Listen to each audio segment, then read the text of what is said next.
نحمده ونصلي ونسلم على رسوله الكريم أما بعد فأعوذ بالله من الشيطان الرجيم بسم الله الرحمن الرحيم اهدنا الصراط المستقيم صدق الله العظيم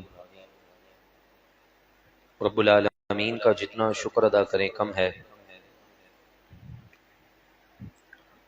کہ اسی کی دی ہوئی توفیق سے الحمدللہ آج 26 تراویحاں مکمل ہوئیں اور تقریباً سوا پاؤ باقی ہے قرآن پاک کا، اور اسی کے فضل و احسان سے آج کی سورت کے اختتام تک ہم نے قرآن پاک کی 114 سورتوں میں سے 92 سورتوں کی تلاوت سماعت کر لی ہے۔ دعا کرتے ہیں اللہ تعالی خوب رب العالمین کے صدقے سے ہمیں قرآن پاک کی برکتوں سے مالا مال فرمائیں۔ آج کی 20 رکعتوں میں ہم نے تقریباً 17 رکوع کی تلاوت سماعت کی ہے۔ اللہ کا کلام ارشاد فرماتا ہے، سورہ نبا سے آج کا ہمارا درس شروع ہے۔ فرمایا عم یتساءلون، آپس میں یہ لوگ کس چیز کے متعلق سوال کرتے ہیں؟ عن النبأ العظیم، بڑی خبر کے متعلق، الذی ہم فیہ مختلفون، جس میں وہ اختلاف کرتے ہیں۔ کلا سیعلمون، ان قریب وہ جان لیں گے، ثم کلا سیعلمون، پھر یقیناً ان قریب وہ جان لیں گے۔ الم نجعل الارض مہادا، کیا ہم نے زمین کو فرش نہ بنایا؟ والجبال اوتادا، اور پہاڑوں کو اس کی میخیں، وخلقناکم ازواجا، اور ہم نے تمہیں جوڑا جوڑا اور عورت پیدا کیا۔ وجعلنا نومکم سباتا، اور تمہاری نیند کو راحت کے لیے بنایا۔ وجعلنا اللیل لباسا، اور رات کو پردہ پوش کر دیا۔ وجعلنا النہار معاشا، اور دن کو بنایا روزی کمانے والوں، برسنے والے بادلوں کا برسنے والے بادلوں سے زور کا پانی اتارا۔ لنخرج به حبا ونباتا، تاکہ ہم اس کے سبب زمین میں غلہ اور سبزہ اگائیں۔ وجنات الفافا، اور گھنے باغ۔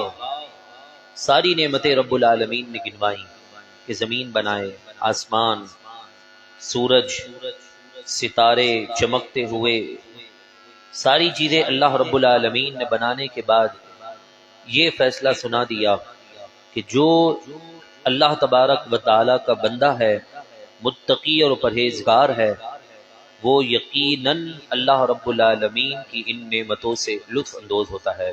اس کے بعد سورہ نازعات کی ابتدا ہے۔ سورہ نازعات میں اللہ رب العزت نے حضرت موسیٰ علیہ السلام کے واقعے کو بیان فرمانے کے بعد پھر اہم چیز کا ذکر کیا اور فرمایا یوم یتذکر الانسان ما سعی، جس دن آدمی یاد کرے گا اپنی کوشش کو۔ ہم جو کوششیں کرتے ہیں دین کے لیے، ہم جو کوششیں کرتے ہیں اللہ کو راضی کرنے کے لیے یا دنیا کمانے کے لیے، حلال طریقے سے ہو یا حرام طریقے سے، جس انداز سے بھی ہم کوششیں کرتے ہیں، قرآن نے فرمایا قیامت کے دن یہ اپنی ساری کوششوں کو یاد کریں گے۔ اور پھر وَبُرِّزَتِ الْجَحِيمُ لِمَن يَرَىٰ، ظاہر کر دی جائے گی دوزخ ہر دیکھنے والے کے لیے۔ فَأَمَّا مَن طَغَىٰ، تو وہ جس نے سرکشی اختیار کی، وَآثَرَ الْحَيَاةَ الدُّنْيَا، اور دنیا کی زندگی کو ترجیح دی آخرت پر، فَإِنَّ الْجَحِيمَ هِيَ الْمَأْوَىٰ، تو بے شک دوزخ ہی اس کا ٹھکانہ ہے۔ وَأَمَّا مَنْ خَافَ مَقَامَ رَبِّهِ وَنَهَى النَّفْسَ عَنِ الْهَوَىٰ، اور جو اپنے رب کے حضور کھڑے ہونے سے خوف زدہ ہوا اور نفس امارہ کو اس کی خواہش سے روکا، فَإِنَّ الْجَنَّةَ هِيَ الْمَأْوَىٰ، تو ایسوں کے لیے جنت ہے جو اس کا بہترین ٹھکانہ ہے۔ یعنی دو قسم کے گروہ ہوں گے، ایک وہ جو دنیا کو کماتا ہے دنیا حاصل کرنے کے لیے، آخرت کو بھول جاتا ہے، فرمایا اس کے لیے تو فیصلہ یہی ہے کہ اس کا ٹھکانہ جہنم ہے۔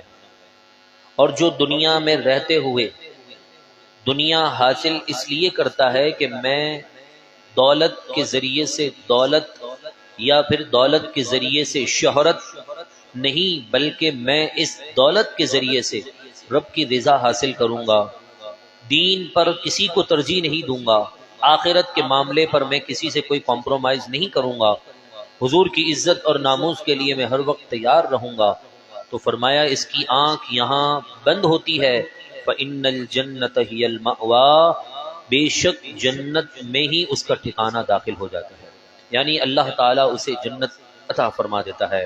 بہت آسان سی مثال ہے، دنیا میں رہتے ہوئے دنیا کو حاصل کرنا اللہ کے لیے، مثال بہت ہمارے بزرگوں نے پیاری دی اور سمجھایا، کہا سمندر ہے، دنیا ایک سمندر ہے، اور اس کے اندر جو زندگی گزارنی ہے وہ گویا ایک کشتی ہے، شپ۔ فرمایا کہ اگر اس سمندر کے سطح پر وہ کشتی چلتی رہے تو اپنی منزل کو پا جائے گی، اپنی منزل تک پہنچ جائے گی، اور اگر وہی سمندر کا پانی اس کشتی کے اندر آ جائے تو کشتی وہیں ڈوب جائے گی۔ کتنی پیاری مثال دی، کہا یہ سمندر سے مراد دنیا ہے، اس کشتی سے مراد یہ انسان ہے کہ وہ اپنی منزل کی طرف بڑھ رہا ہے، اس نے دنیا میں رہ کر ہی رب کو پانا ہے، تو اب اس کشتی کی طرح آہستہ آہستہ اس سطح پر تیرتے تیرتے اپنی منزل کو چلا جائے۔ اب اگر سمندر کے پانی کی طرح اب دنیا کو اپنے اندر بسا لیا تو جس طرح وہ کشتی ڈوب جاتی ہے تو انسان بھی دنیا میں ڈوب جائے گا۔ تو ہمیں چاہیے کہ ہم دنیا میں رہتے ہی اللہ تبارک و تعالیٰ کو راضی کریں، دنیا سے ہٹ کر ہم رب کو راضی نہیں کر سکتے، نہ قبر میں نہ قیامت کے دن، وہاں تو نتیجہ ہے، جو آپ نے لکھنا ہے وہ پیپر بیل کے دن آپ نے لکھنا ہوگا، جس دن آپ کا امتحان دن ہوگا، پیپرز کا جو دن ہوگا اسی دن آپ نے لکھنا ہوگا، نتیجے والے دن صرف رزلٹ آتا ہے، وہاں پر آپ کو لکھنے کا موقع نہیں دیا جاتا ہے۔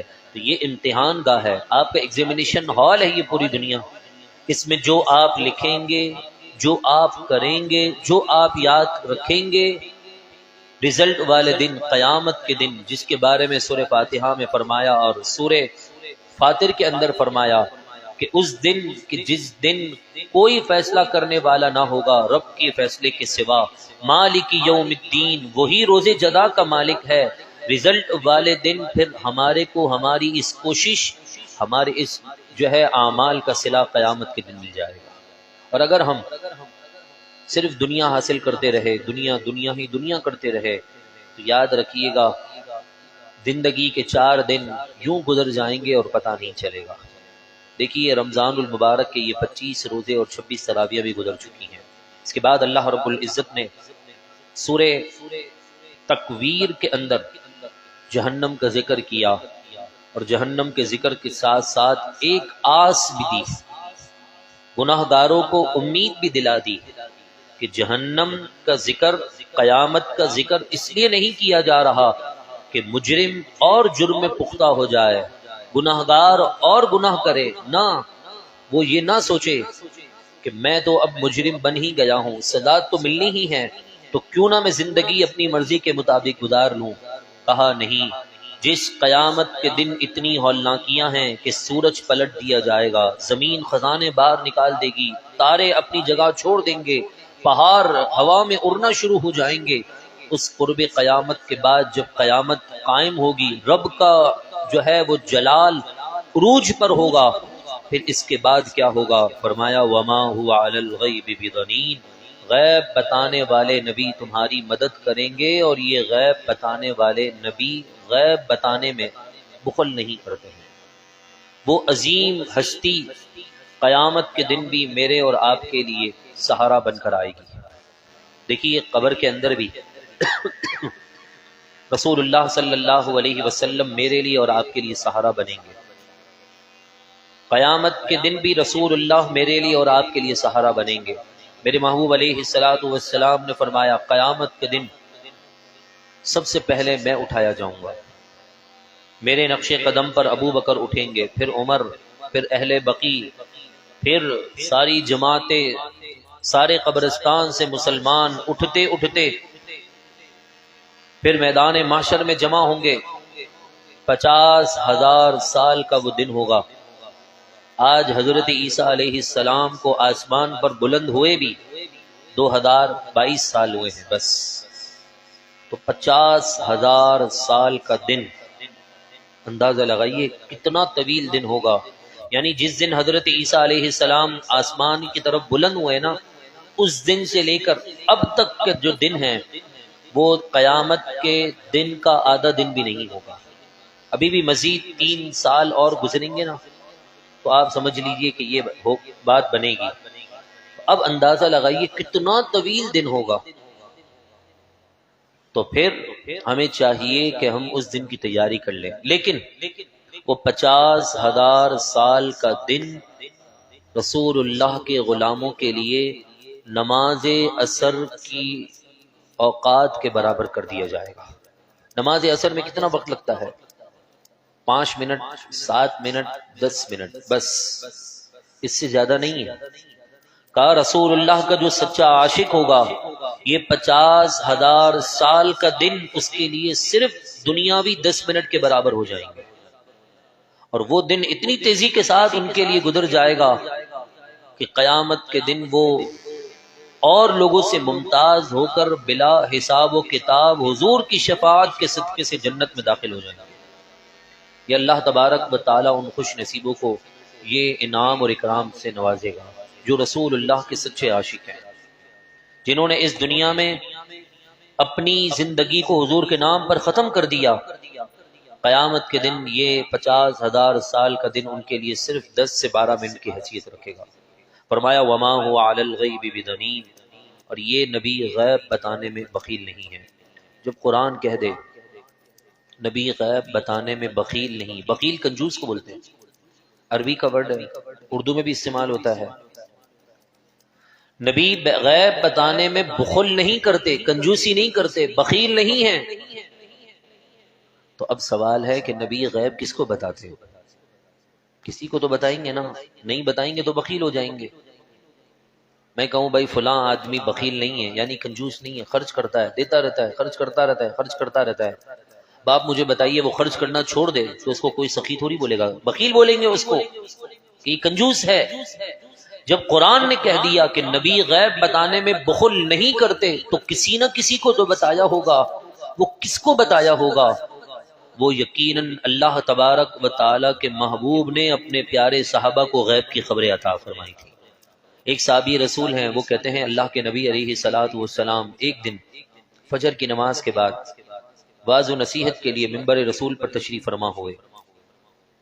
فجر سے لے کر بیان شروع کیا، حضرت آدم کی ولادت سے واقعات شروع ہوئے، چلتے چلتے چلتے چلتے چلتے سارے انبیاء کے واقعات چل رہے ہیں، ماضی میں جو کچھ ہوا اللہ کے محبوب نے سب بتانا شروع کر دیا۔ ظہر کا وقت ہو گیا، حضور ممبر سے اترے، نماز ادا کی، مکمل نماز پڑھی، سنت وغیرہ سب کچھ، پھر ممبر پر چڑھ گئے۔ پھر اس کے بعد بیان کا سلسلہ شروع ہوا، چلتے چلتے چلتے چلتے عصر ہو گئی، عصر کے لیے اترے میرے محبوب، نماز پڑھائی، پھر ممبر پر جلوہ فرما ہو گئے۔ مغرب کا وقت ہو گیا، مغرب کی نماز کے لیے اترے، نماز پڑھائی، ساری نماز پڑھنے کے بعد پھر ممبر رسول پر جلوہ فرما ہو گئے۔ رات ہو گئی، عشاء کا وقت ہو گیا، عشاء بھی ہم نے پڑھ لی، پھر اللہ کے محبوب تبلیغ کر رہے ہیں۔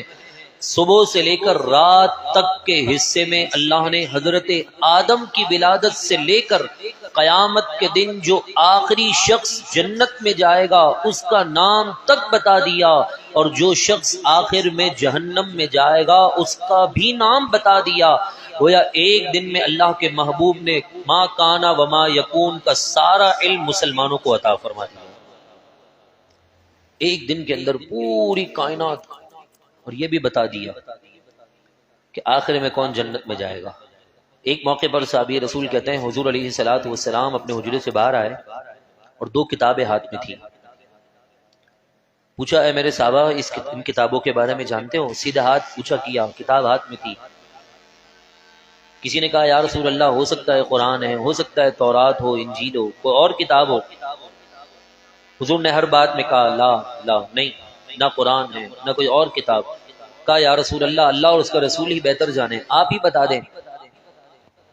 فرمایا کہ یہ وہ کتاب ہے کہ جس میں سارے جنتیوں کے نام، ان کے والد کے نام، ان کے خاندان والوں کے نام، اور وہ جنت میں کن کن سبب سے، کن کن اعمال اور میری شفاعت کے صدقے سے کس کس وقت جنت میں جائیں گے، اللہ نے سارے جنتیوں کے نام مجھے عطا فرما دیے.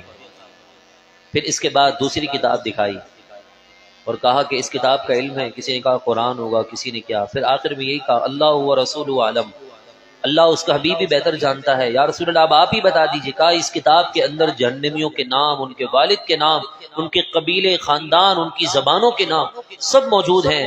یعنی میں جنتیوں کو نام سے جانتا ہوں اور جہنمیوں کو بھی نام سے جانتا ہوں.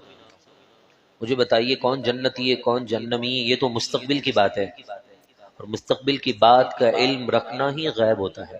اور ویسے بھی غیب ہے عربی کا ورڈ، اور اگر آپ عربی ڈکشنری اٹھائیں نا تو عربی کے اندر غیب کا مادہ آپ اگر ڈھونڈیں گے نا، غین یا با، تو آپ کو وہاں پر معنی ملے گا چھپی ہوئی بات، راز کی بات، راز کی بات. میرا سوال ہے رب کے یہاں سب سے بڑا مقام کس کا ہے؟ یقیناً آپ کی زبان یہی کہے گی پیارے حبیب صلی اللہ علیہ وسلم کا ہے. ایسے ہی نا اللہ تبارک و تعالی کو سب سے محبوب دنیا کے اندر اس کے نبی ہیں، نبی آخر الزمان محمد الرسول اللہ صلی اللہ علیہ وسلم. اگر وہ نہ آتے نا دنیا میں تو نہ دنیا بنتی، نہ چاند، نہ سورج، نہ جنت، نہ جہنم، کچھ بھی نہیں. رب تعالی جہاں دنیا میں اپنی ربوبیت اور اپنی وحدانیت چاہتا ہے تو وہاں اپنے محبوب کی عزت اور مقام کو بھی چاہتا ہے. تو اب کیا ہوا؟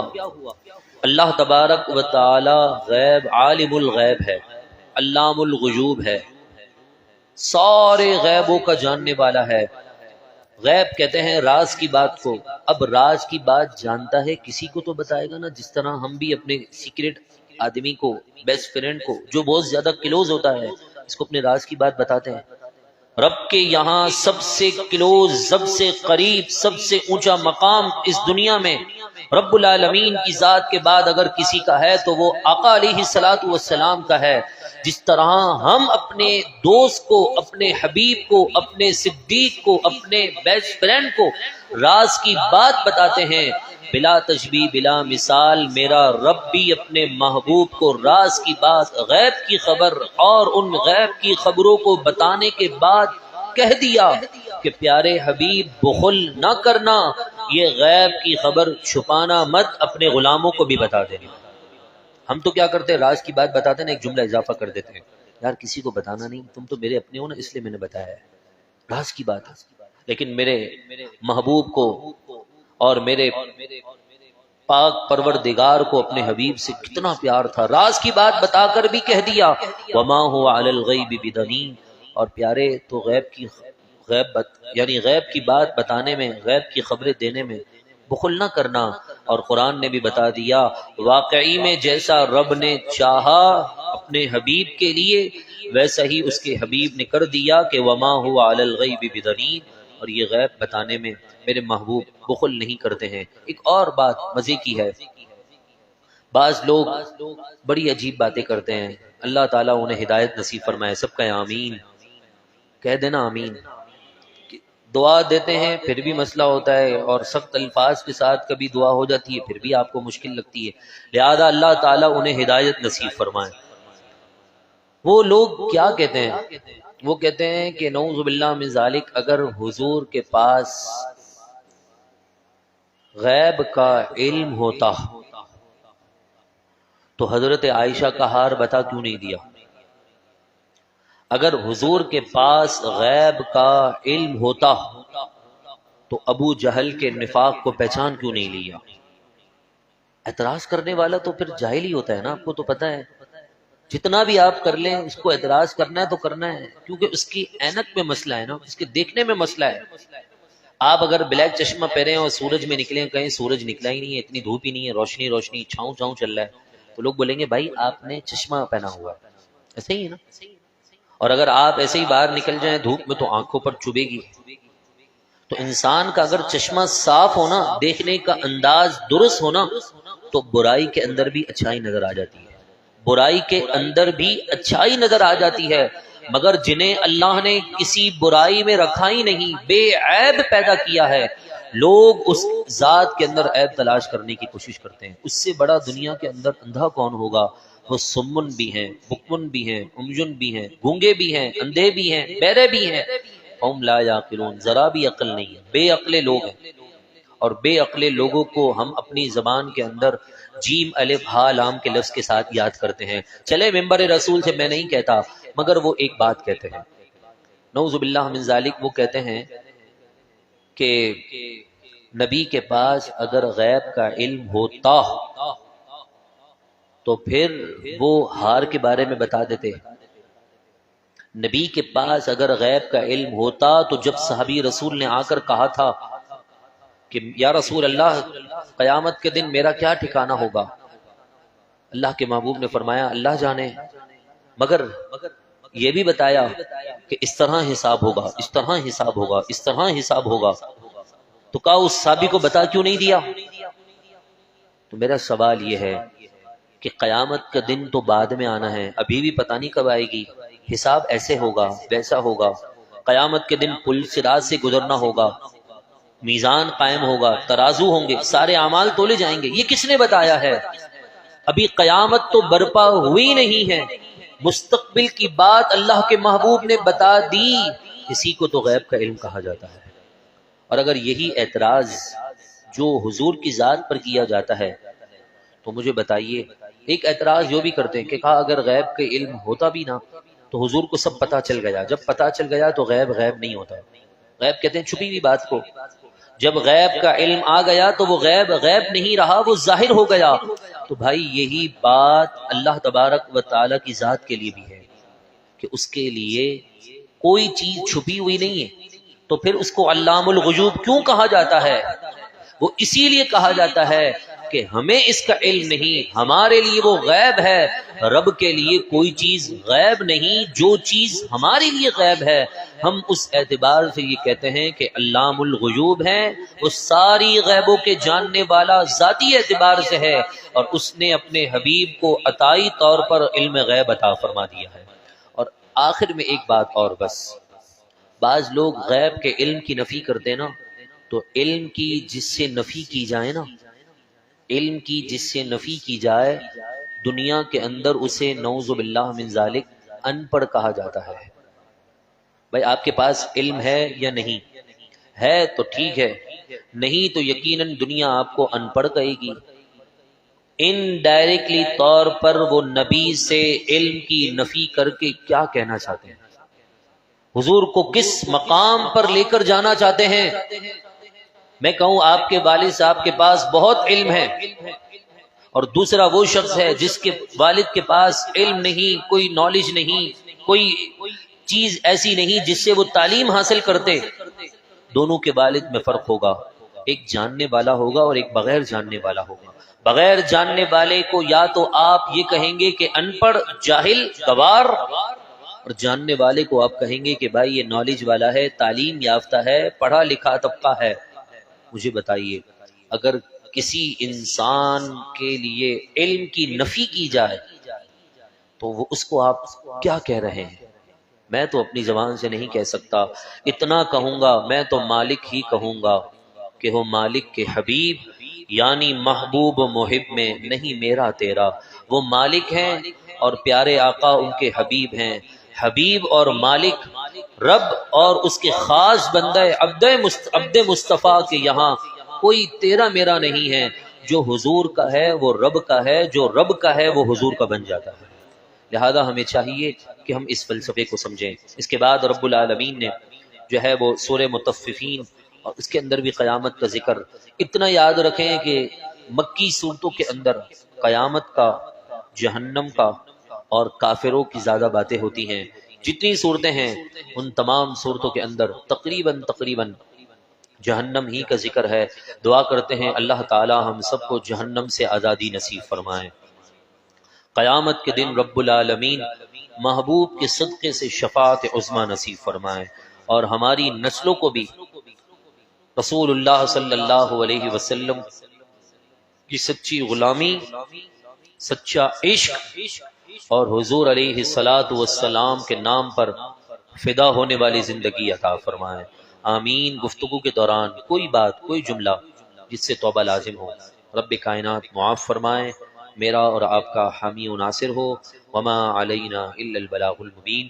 سبحان ربک رب العزت عما یصفون وسلام علی المرسلین